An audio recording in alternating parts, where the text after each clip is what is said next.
Hai semua, salam sejahtera untuk kita semua. Hari ini saya akan membahas praktik overclaim dan penggunaan bahan berbahaya dalam industri skincare dari perspektif etika bisnis. Di balik berbagai janji tentang kulit yang lebih cerah, sehat, dan sempurna, terdapat satu hal yang jauh lebih penting, yaitu kepercayaan. Konsumen membeli bukan hanya karena produk, tetapi juga karena mereka percaya pada informasi yang diberikan oleh perusahaan. Ketika klaim yang disampaikan tidak sesuai dengan kenyataan atau bahkan menyembunyikan risiko tertentu, yang dipertaruhkan bukan sekedar kualitas produk, melainkan integritas perusahaan itu sendiri. Oleh karena itu, melalui presentasi ini, saya akan membahas bagaimana kasus tersebut dapat dianalisis menggunakan prinsip-prinsip etika bisnis, regulasi yang berlaku, serta langkah-langkah yang dapat dilakukan perusahaan untuk menjalankan bisnis secara lebih bertanggung jawab. Pada slide ini, kita dapat melihat latar belakang dari kasus yang akan dibahas.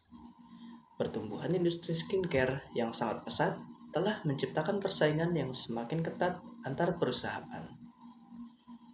Dalam upaya menarik perhatian konsumen, sebagian perusahaan memilih menggunakan klaim manfaat yang berlebihan atau overclaim.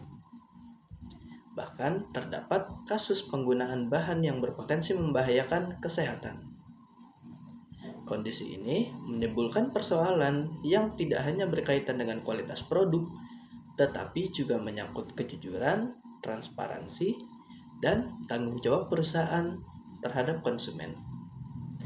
Oleh karena itu, kasus ini menjadi relevan untuk dianalisis dari perspektif etika bisnis dan kepatuhan terhadap regulasi yang berlaku. Pada slide ini, saya akan menyampaikan pandangan saya mengenai praktik overclaim dalam industri skincare terutama. Saya tidak setuju dengan praktik tersebut karena dapat menyesatkan konsumen dan menghilangkan hak mereka untuk memperoleh informasi yang akurat. Dari perspektif etika bisnis, tindakan ini bertentangan dengan prinsip kejujuran dan integritas yang mengharuskan perusahaan menyampaikan informasi sesuai fakta. Selain itu, berdasarkan teori deontologi, perusahaan memiliki kewajiban moral untuk berkata jujur, terlepas dari keuntungan yang diperoleh. Praktik overclaim juga tidak sejalan dengan stakeholder teori karena mengabaikan kepentingan konsumen sebagai pihak yang terdampak langsung oleh keputusan perusahaan. Pada slide ini, kita dapat mengidentifikasi beberapa masalah etika bisnis yang muncul dalam kasus overclaim dan penggunaan bahan berbahaya pada produk skincare. Permasalahan utamanya adalah adanya klaim manfaat yang tidak sesuai dengan kondisi sebenarnya, kurangnya transparansi mengenai kandungan produk, serta tindakan yang lebih mengutamakan keuntungan dibandingkan keselamatan konsumen. Akibatnya, beberapa prinsip etika bisnis seperti kejujuran, transparansi, tanggung jawab, dan keadilan menjadi terabaikan. Ketika prinsip-prinsip tersebut tidak diterapkan, konsumen berisiko mengalami kerugian baik dari segi kesehatan, ekonomi, maupun hilangnya kepercayaan terhadap perusahaan dan industri skincare secara keseluruhan. Pada slide ini, kita dapat melihat dampak yang ditimbulkan terhadap konsumen akibat praktik overclaim dan penggunaan bahan berbahaya. Dari sisi kesehatan, konsumen berisiko mengalami iritasi, alergi, hingga kerusakan kulit yang lebih serius. Dari sisi ekonomi, konsumen mengeluarkan uang untuk produk yang manfaatnya tidak sesuai dengan klaim yang diberikan. Selain itu, terdapat dampak psikologis berupa kekecewaan dan menurunnya kepercayaan terhadap merek maupun industri skincare secara umum. Oleh karena itu, dampak dari pelanggaran etika bisnis tidak hanya dirasakan oleh individu yang menggunakan produk, tetapi juga dapat mempengaruhi tingkat kepercayaan masyarakat secara luas. Pada slide ini, saya memberikan beberapa rekomendasi yang dapat dilakukan perusahaan skincare agar lebih sesuai dengan prinsip etika bisnis. Yang pertama, perusahaan harus menerapkan transparansi dengan mencantumkan informasi produk secara lengkap dan jelas.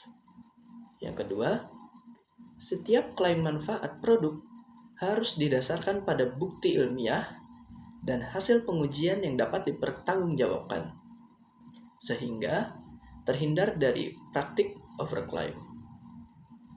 Yang ketiga, perusahaan perlu melakukan pengujian keamanan dan kualitas produk secara berkala sebelum maupun setelah produk dipasarkan. Dengan menerapkan langkah-langkah tersebut, perusahaan tidak hanya memenuhi kewajiban hukum, tetapi juga menunjukkan tanggung jawab moral kepada konsumen. Pada slide ini, saya menjelaskan langkah-langkah konkret yang dapat dilakukan perusahaan untuk meningkatkan tanggung jawab terhadap konsumen.